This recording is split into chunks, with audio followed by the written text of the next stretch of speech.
Negara keempat terbesar di dunia yang terdiri dari begitu banyak suku, agama, ras.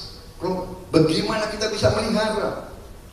Bahwa kita pernah mengalami krisis banyak, ya. Kita mengalami pertikaian, ya. Kita mengalami perbedaan pandangan, kita mengalami banyak masalah, iya. Tapi kita sekarang berhasil. Kita bisa melaksanakan beberapa kali pemilihan umum dengan lumayan.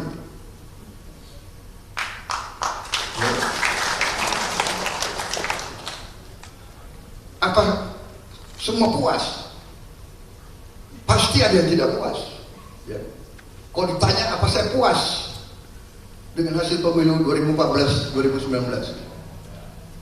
Ya kurang puas lah.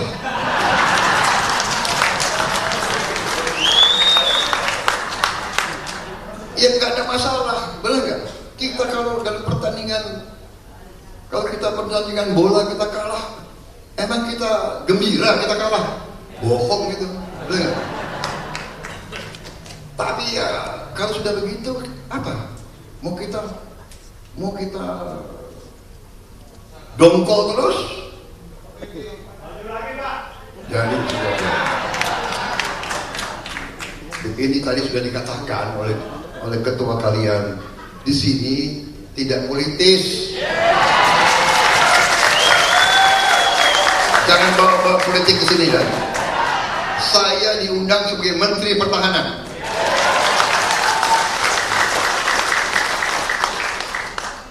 Hanya orang Indonesia tuh